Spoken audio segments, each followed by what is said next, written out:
Soy María. Hola, soy Laura. Bienvenidos al Refugio de Fantasía, un espacio para los amantes de la fantasía y para todo aquel que quiera sumergirse en este mundo. Acompáñanos en este viaje a través de la imaginación. En el episodio de hoy estaremos conversando con Brian Attebery. Empecemos. Brian Attebery es un escritor y profesor emérito de inglés en la Universidad Estatal de Idaho. Ha dedicado gran parte de su carrera a estudiar la literatura de fantasía y la ciencia ficción. Algunos de sus libros son Fantasy, How It Works y Decoding Gender in Science Fiction, entre otros estudios de género. Con Ursula K. Le Guin y Karen Joy Fowler, editó el innovador Norton Book of Science Fiction. Su trabajo ha recibido el Pilgrim Award, 3 Mythopoeic Awards, un World Fantasy Award y el Distinguished Scholarship Award de la Asociación Internacional para el Fantástico en las Artes. También es uno de los editores de Perspectives on Fantasy, una serie académica publicada por Bloomsbury. So, Professor Attebery, thank you again for being here with us. We are so glad to have you here. We are Laura and Maria, and we are from Colombia.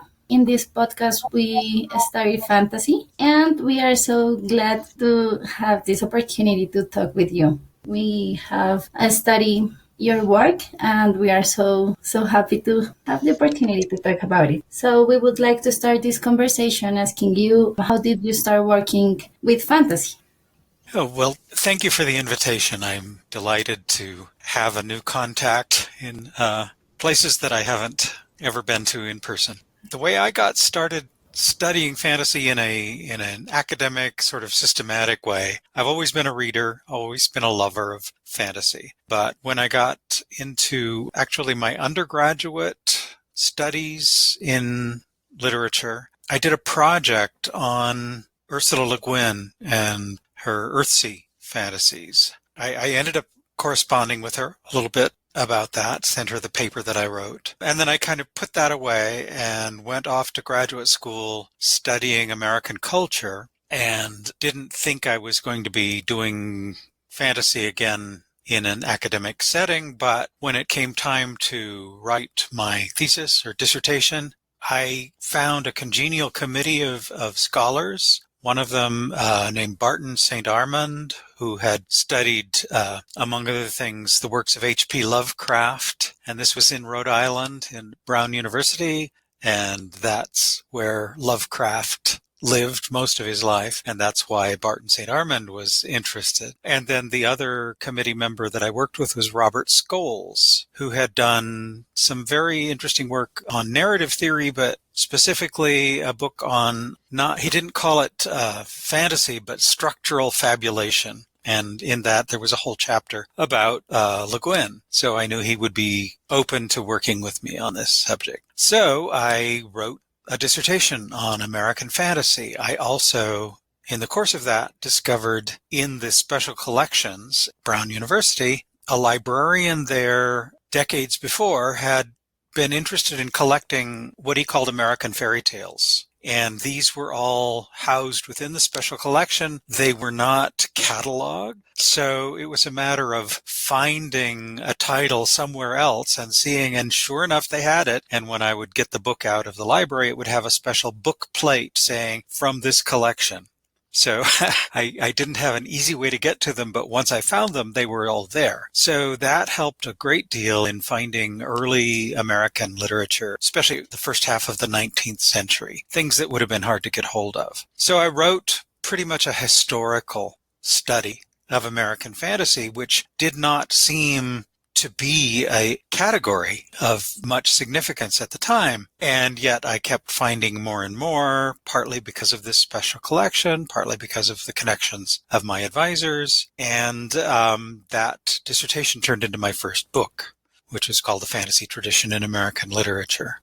And to do that, this was in the late 1970s. So there really was not that much in the way of fantasy scholarship. And what there was tended to be kind of grudging in its approval of the fantasy genre. A lot of the writers of the criticism came from other areas of literature, and they were trying to apply the standards of something like realistic fiction to fantasy. And it didn't work. It didn't show it to its best advantage. So in the course of writing this historical study, I also had to do some thinking about the nature of the thing I was studying. What was fantasy? How does it work? Why do people keep getting drawn to it? Why do they write it? And why has it been so neglected in the academic world? And that was definitely the case at that time. There were a few good studies, but I found myself, this is always useful if you have to write an academic study, is to find somebody you disagree with, and then you can argue with them, and that gives you plenty to say. So I did it. I said it. I wrote it as a dissertation, but my committee said, we don't care if you write this in the sort of standard academic form. If you would rather write it in book form, that's fine with us. And I did. And I got it published virtually unchanged by Indiana University Press. And that was my first book. So that's where I got started. I thought I was done pretty much at that point. But then through a connection made by Professor Scholes, I got asked to write an encyclopedia article on Le Guin. And in the course of that, I went and interviewed her in her home in Portland, Oregon. When I finished my graduate program, I went back home to where my family was in Idaho.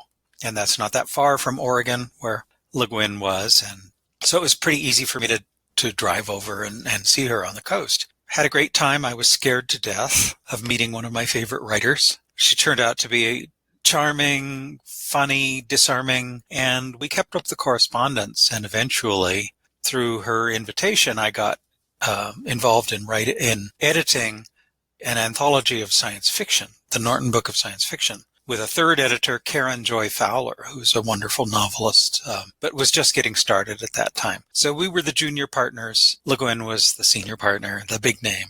That was a science fiction project. It was not fantasy. I had always worked in both, but had not been as serious about the science fiction side of things. I think one of the results of working on that is that I ended up kind of throwing out the whole notion of strict genre boundaries. They just didn't work for me. And so when I did come back and start writing about fantasy again, that was one of the things I was trying to figure out, is how did I think about genre? What was it? I happened to have been reading works by George Lakoff and Mark Johnson on metaphor.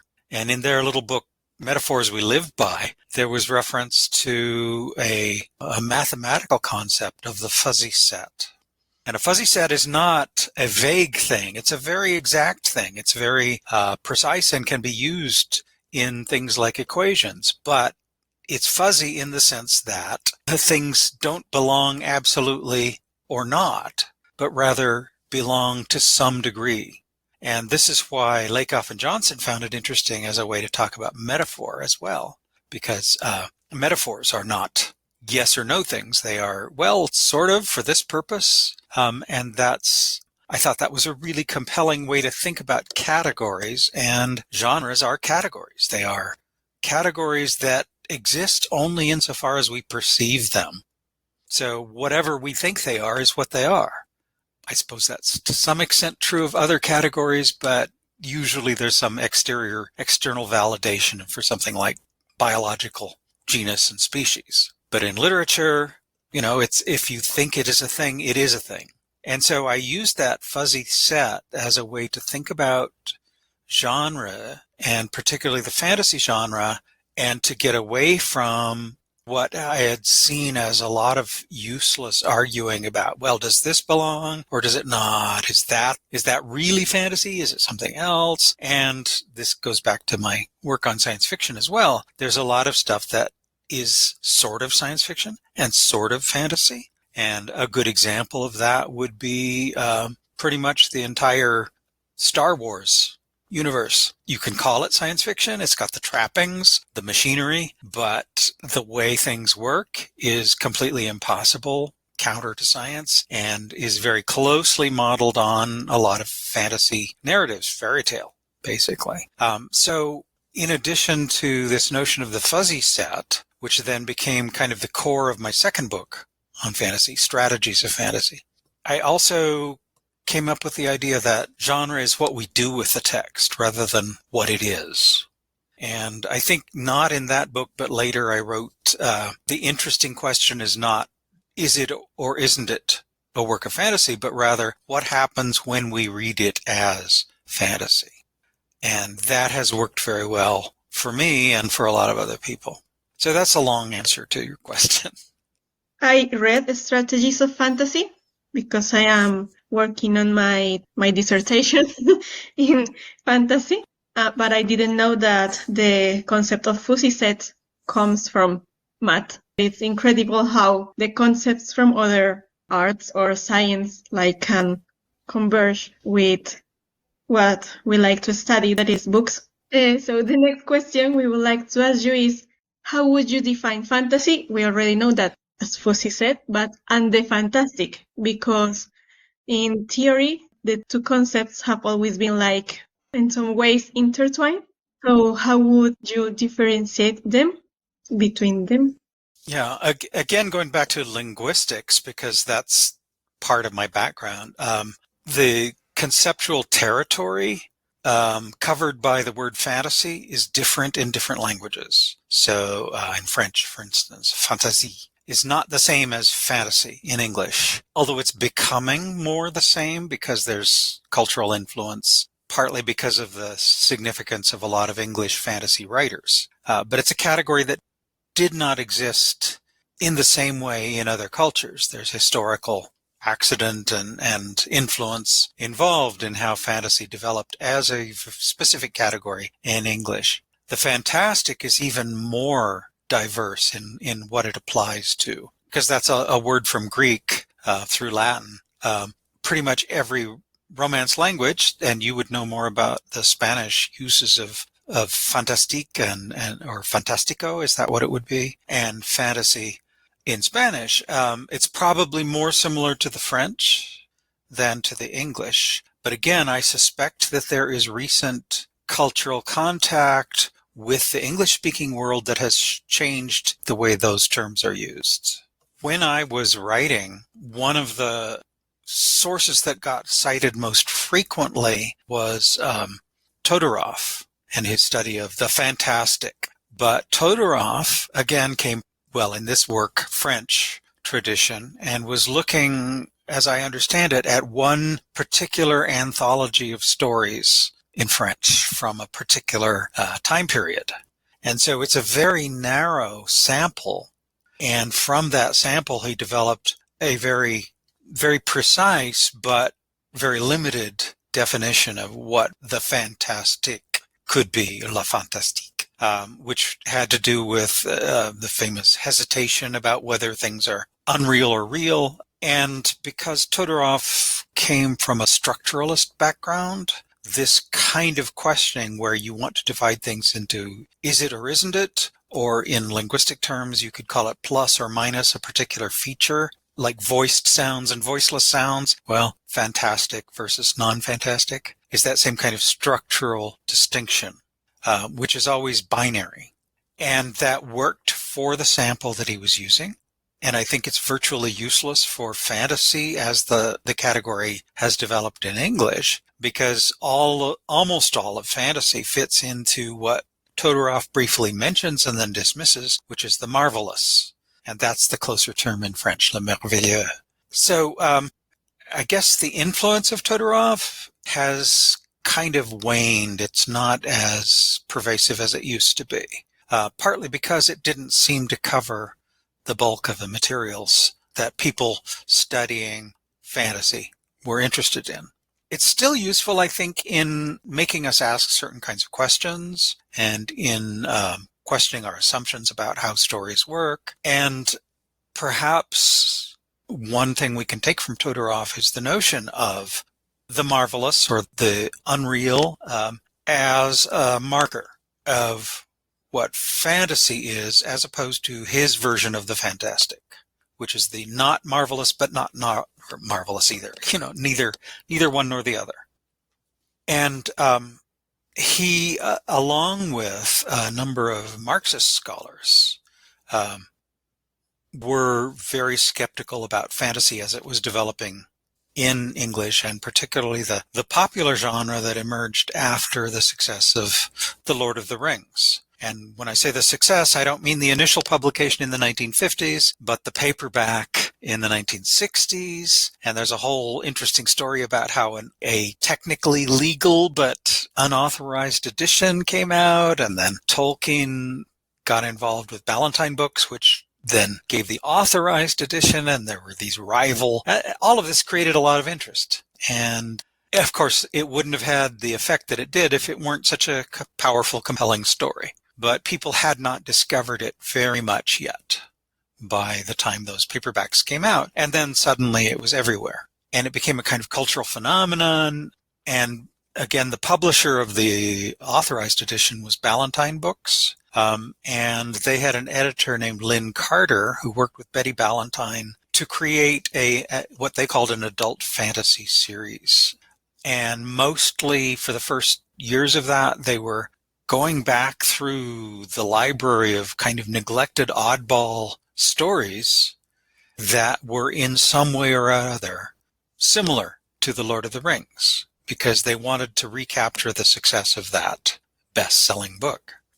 And so they found things from the 19th century, from the early 20th century, titles that some of them had been fairly famous in their day but had been forgotten. Others were pretty obscure even at the time. They republished the works of E.R. Edison, The Worm Ouroboros, and then his other fantasy trilogy. They republished Hope Mirley's book called Lud in the Mist, which is now has become canonical. It's one of the favorite works of fantasy, especially for readers like Neil Gaiman, who always cites it as an influence. Lord Dunsany, Irish writer, these were all reissued, and in retrospect, they became fantasy. They became what fantasy literature is.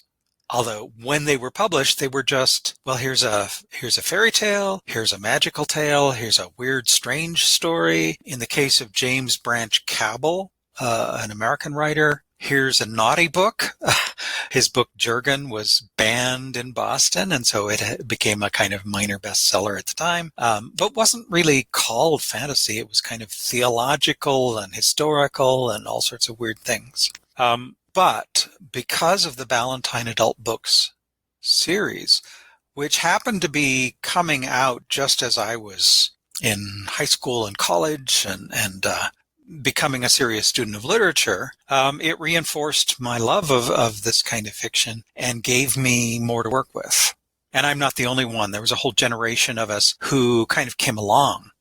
And it was the Ballantine and Carter's use of that term fantasy that fixed the meaning, I think, in English. It's not what Tolkien called his own work. His famous essay on fairy stories uses that term, echoing, well, partly because that essay on fairy stories was originally an Andrew Lang lecture, a lecture series in honor of the folklorist and novelist Andrew Lang.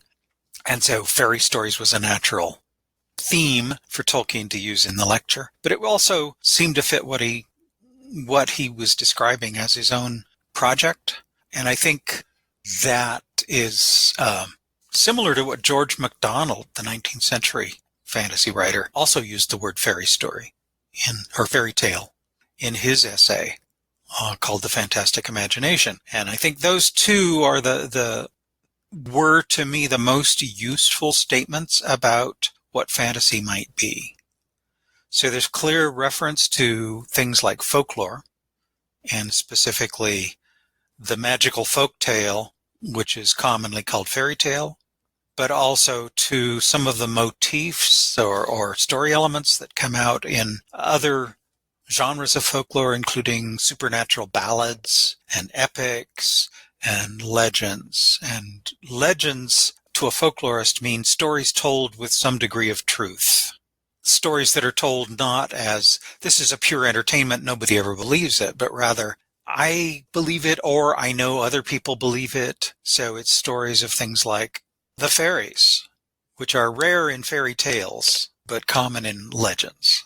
So all of that. I also have quite a bit of background in folklore, My wife is a folklorist with training from the graduate program at Indiana University, which was the major folklore center in the United States, also where the folklorist Stith Thompson had done his work back in the 1940s when he created the motif index to folk tales, which is one of the most useful tools for folklorists, and also a pretty good source of information for fantasy writers looking for new ideas.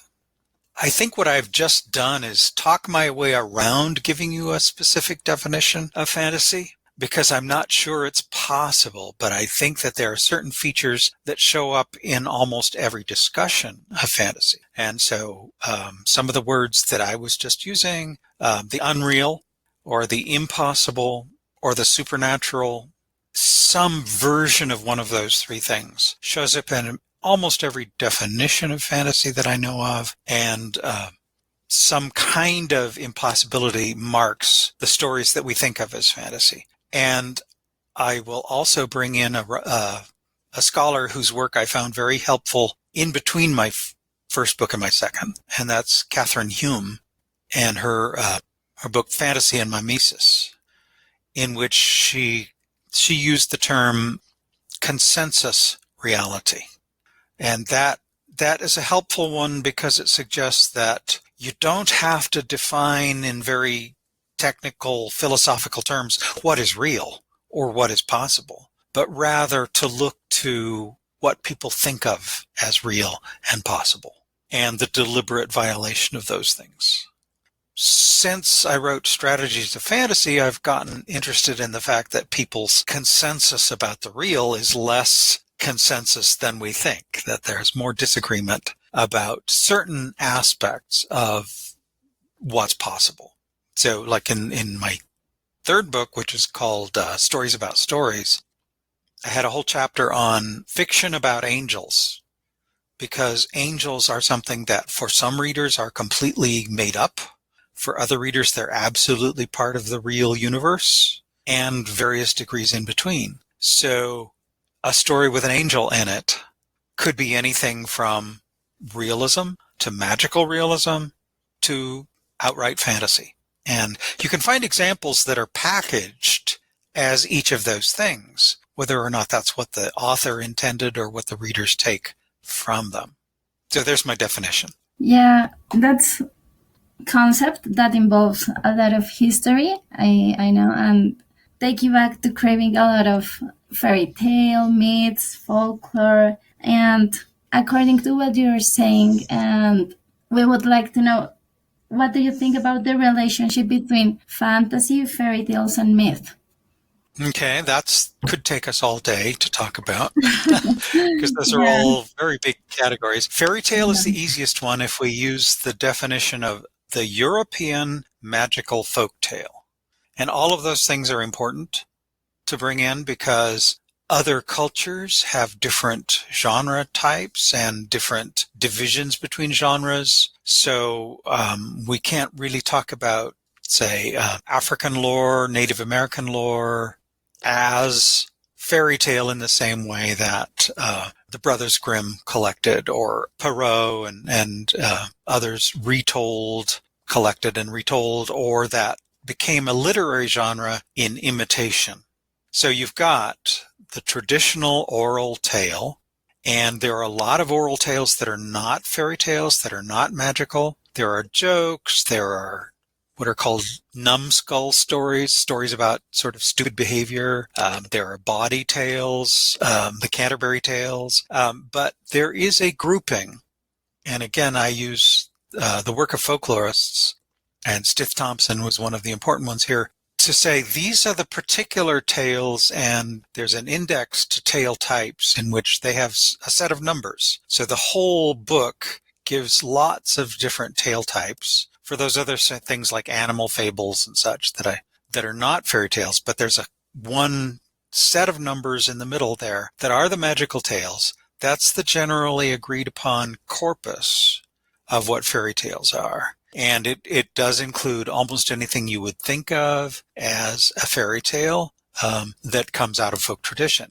There's been a lot of study. There was a huge amount of study in the 19th century about these tales and how they made their way from culture to culture, because they seem to be, you might find the same basic tale type that we call the Cinderella tale everywhere from China to Western Europe.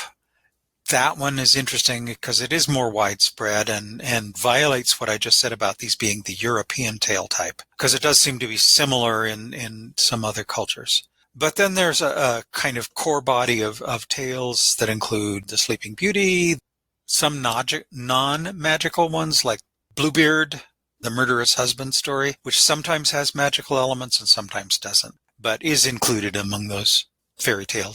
So that's a whole study in itself, and I know you have interviewed Jack Zipes previously. Zipes and Maria Tatar are major scholars of that. There are bodies of tales in pretty much every European culture that I know of. There's a really interesting body of Norse tales that were collected in the 19th century by Asbjørnsen and Moe, folklorists influenced by the Brothers Grimm. There was a French courtly fashion for retelling oral tales in literary form, and that's what we think of as the works of Perrault and Madame Le Prince de Beaumont and some other French courtiers in I guess that's the 17th century. Into the 20th century, you finally get collections of, for instance, the Italian tales, tales from places like, just about, as I say, anywhere in Europe. And many of the tales are similar, but there are regional variations from culture to culture. Russian tales tend to be a little different from German or French or Italian tales. And it's the Russian tales that were studied by the structuralist Vladimir Propp, who is one of the other very useful scholars, studied the shape of a tale, basically. So that's fairy tale. Always a misnomer. I tend to use the word fairy tale or the term fairy tale for the literary imitations, and folk tale or magical folk tale, or there are other terms as well, for the traditional oral tale.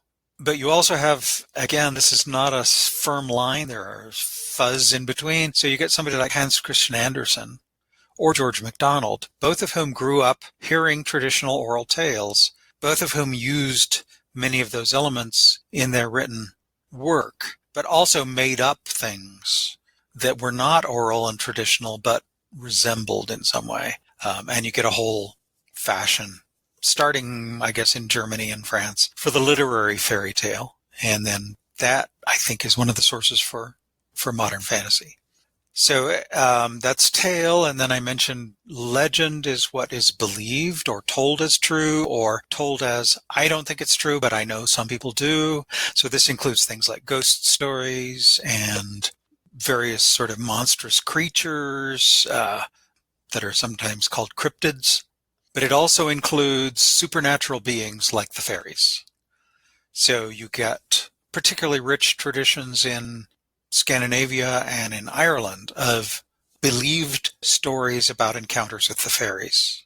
And maybe one of the most famous of those is the story of True Thomas, or Thomas the Rhymer, who is carried off by the Queen of the Fairies and serves in her court and makes his way finally back to the mortal realm. It's not a fairy tale, it's a legend. Both of those traditions come together in a lot of modern fantasy. Myth, the more I know about myth, the harder it gets to define it. But basically, it's a sacred story.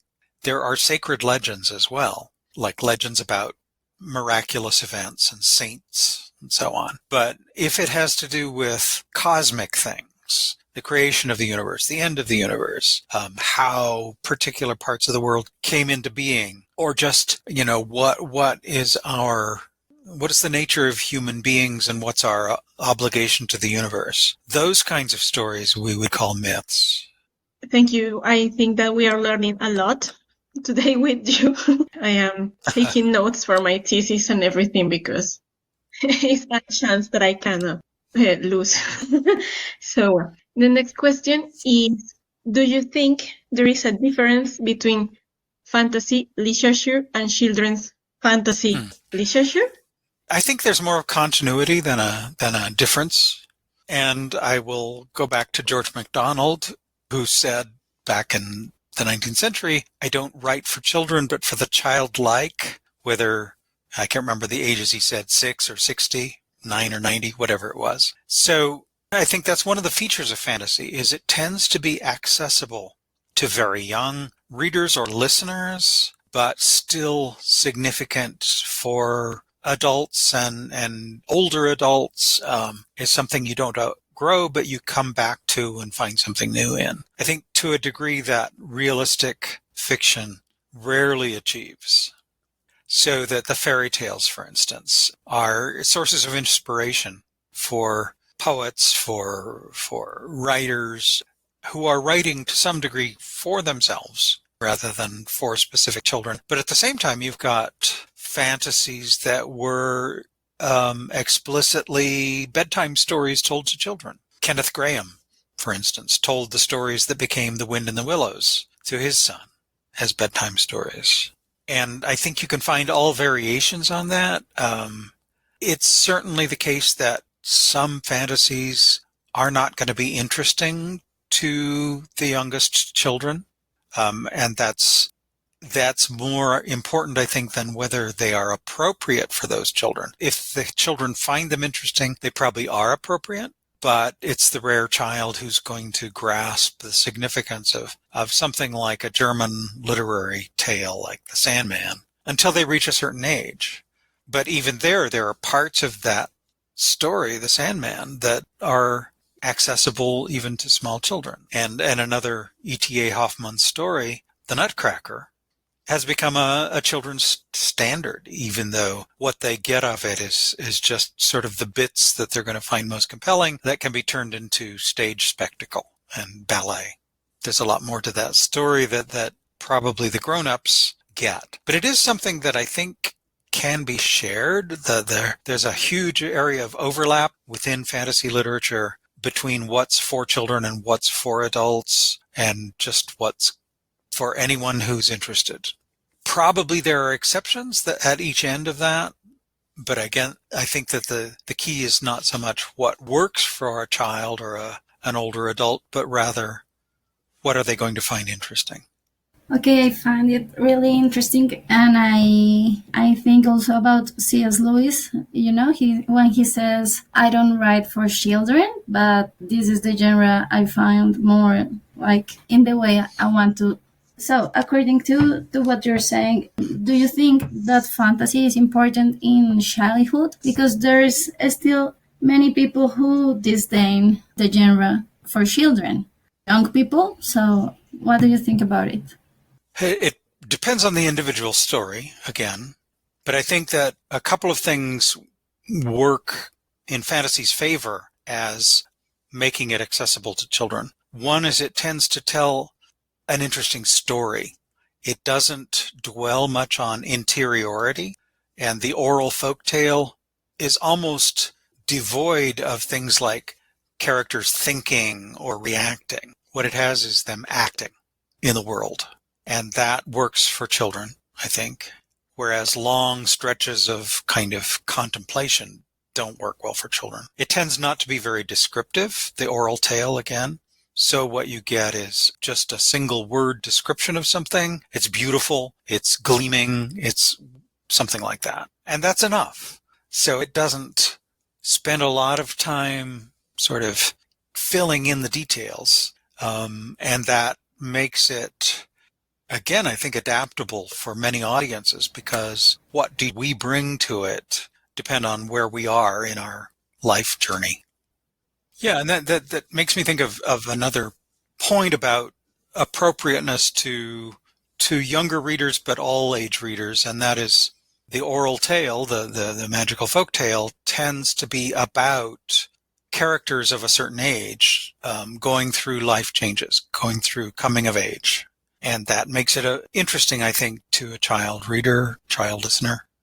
So the connection between the fairy tale and the kind of coming of age story, it's not that all fairy tales, even oral ones, have to do with that. Some have, there are stories about old women, old soldiers returning from the wars, but a lot of them do have to do with young characters. And I think I was going somewhere else with that answer, but I've forgotten what direction I was headed.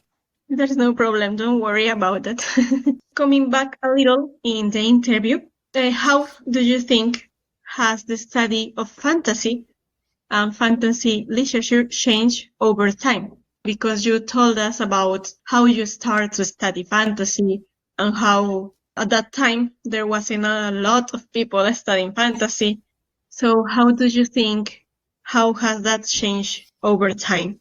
I think it's changed in a lot of ways. Part of it is that fantasy is accepted in the academy pretty thoroughly now, whereas it used to be considered a kind of sub-literature or outside para-literature, is a term that gets used sometimes. Now it's seen as perhaps the kind of oldest and core of literature. Many people talk about, for instance, the epics and the classical texts, the mythologies, and so on, as being, if not fantasy, then what John Clute, critic, calls the taproot texts for fantasy, from which fantasy arises. There are a lot of steps I could point to. Since I mentioned Clute, his Encyclopedia of Fantasy has been very influential in helping to create a kind of canon of important works and also a set of critical tools, questions, terms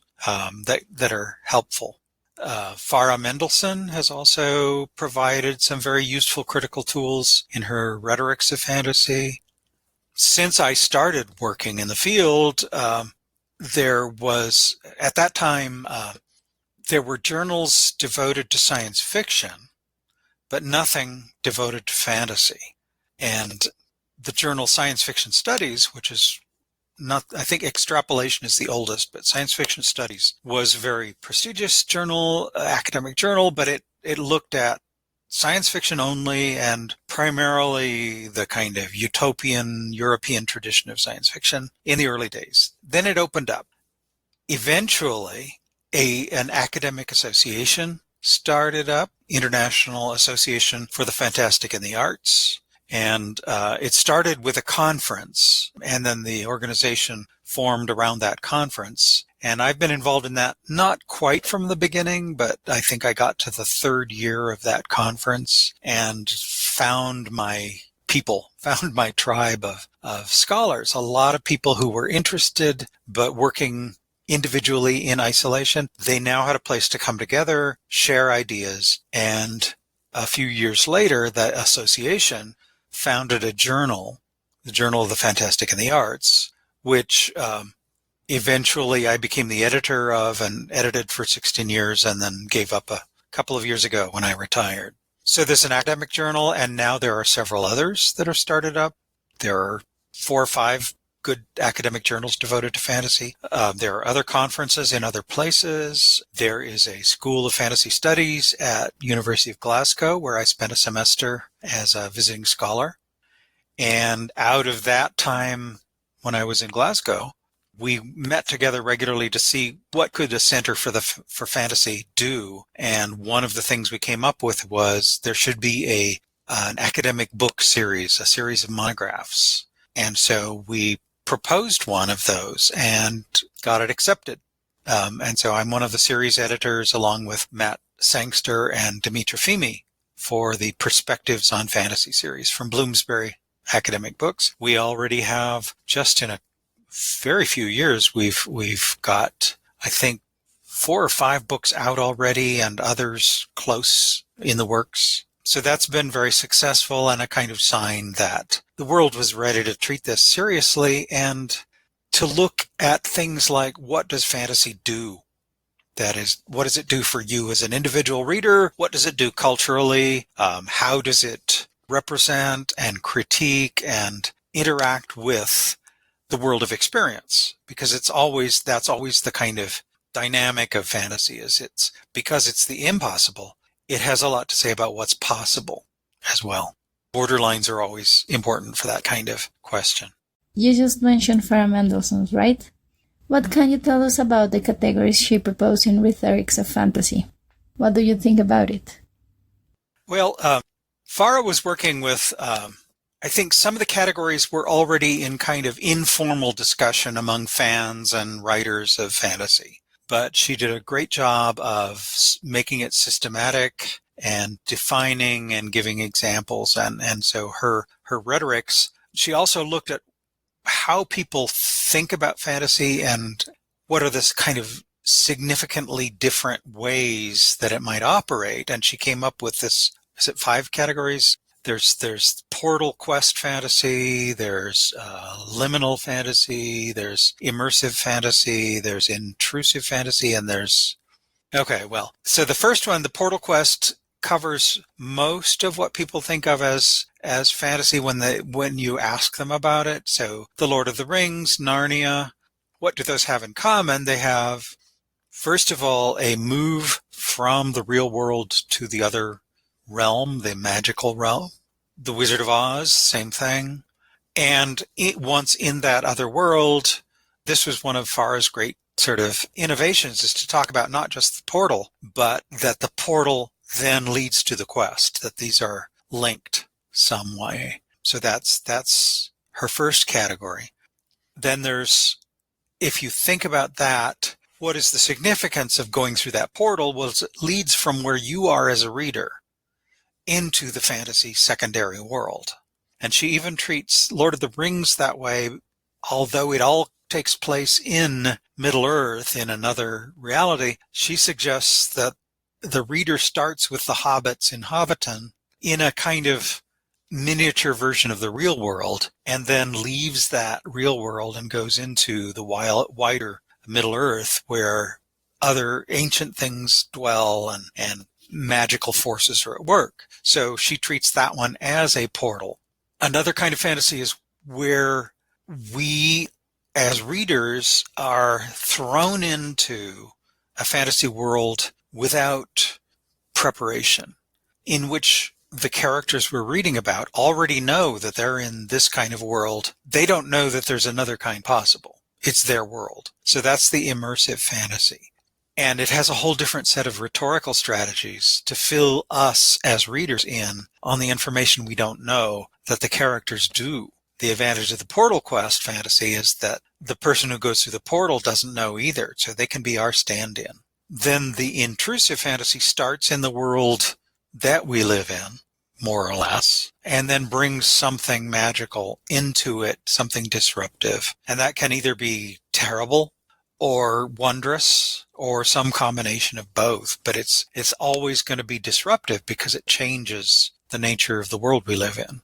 And you either then change the world forever or you drive that away, depending on what version of that intrusive fantasy it is. And then the liminal fantasy is the one that nobody quite understands how Farah is thinking about that, but it does involve things that maybe both and, like they work on more than one level, that they sometimes seem to be immersive, sometimes intrusive, maybe sometimes secondary, but liminal meaning on the doorstep.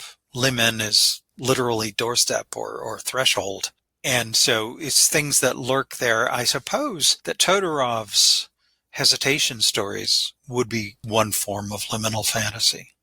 So I think it's a very useful, very natural kind of way of thinking through some of the various possibilities about how we as readers in the real world become part of an imaginative experience that's different. I think that categories that Farah proposed lead us to think about the relationship between reality and fantasy in different ways. And we wanted to ask you, how can fantasy subvert our reality? It can only subvert if we, the readers, allow it to subvert. That is, the book sits there, it's inert, until somebody interacts with it. And depending on what we bring back from the experience of reading a story, that might mean questioning assumptions we've always made. It might mean looking at political structures in the real world and saying, this could be better. And so there's a certain utopian possibility in fantasy.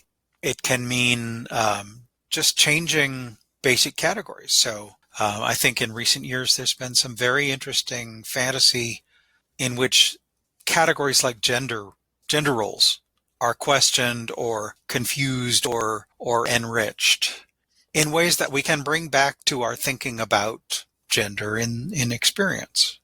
Likewise, race or religion, all of those things.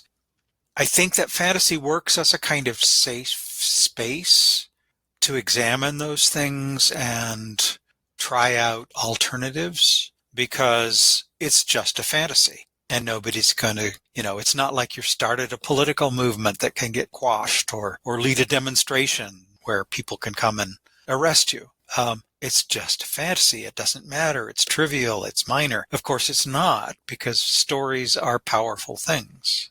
But that's how a lot of really interesting questioning can come in. And I know that there have been cases in which writers use the fantastic in politically repressive systems to express things that are not expressible otherwise, that would get censored or quashed.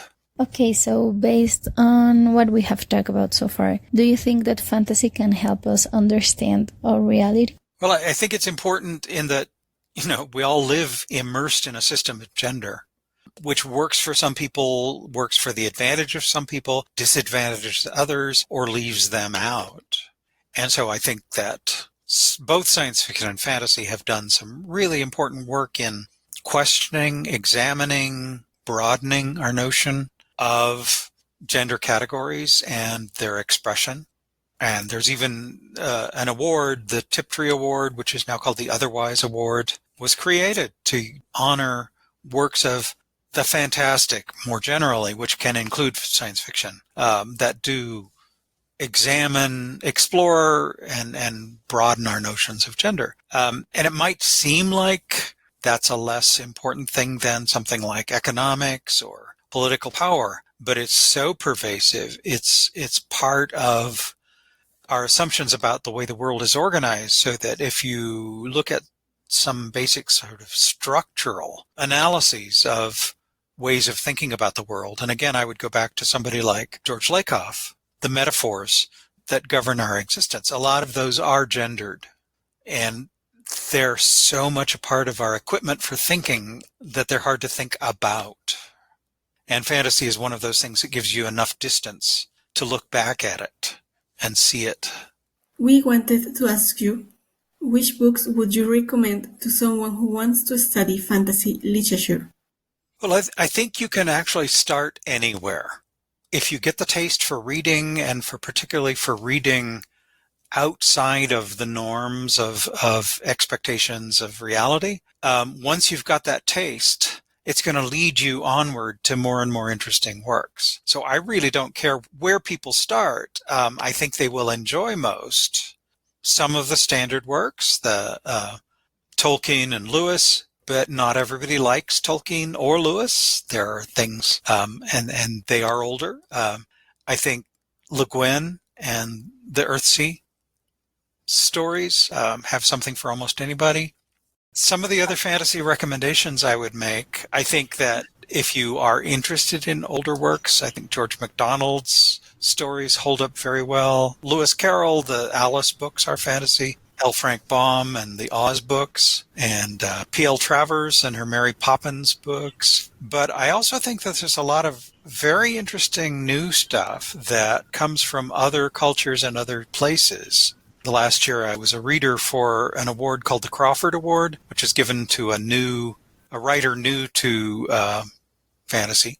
And among the works that we were sent to look, there were books from South Asia, East Asia, North America. I don't know if there was anything from South America, because those don't tend to get translated enough. Australia and Africa.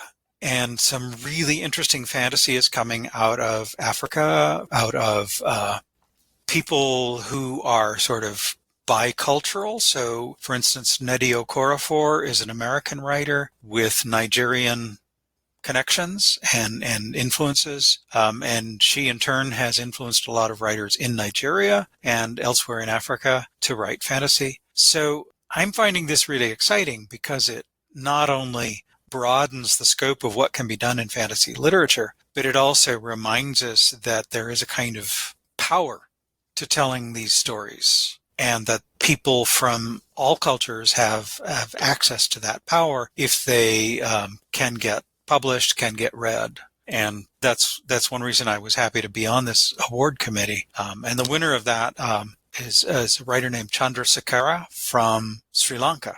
And really interesting fantasy that combines kind of Western-style fantasy with South Asian traditions and recent history, because it's very much a comment on history.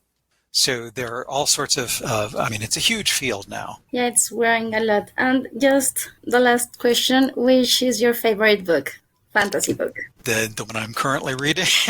I have so many that I love. I do go back to the works of Le Guin because that was one of the first things that I worked seriously on, and because I had a personal connection, edited the book with Ursula, and always found her compelling not only as a writer but as a thinker about things. There's just so much new stuff that I find really interesting, that it really is a matter of the last thing I read is sticking in my head and it's going to be powerful, whatever that might be.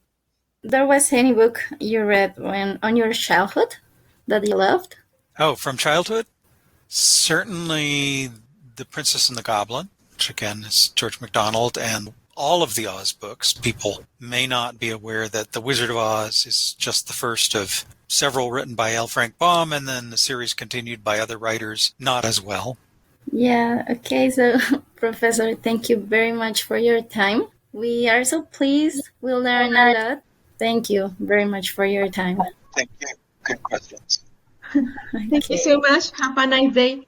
It was a pleasure to have you in the Shelter of Fantasy or El Refugio de Fantasía. Thank you so much. Gracias por escucharnos. Esperamos que hayan disfrutado del episodio.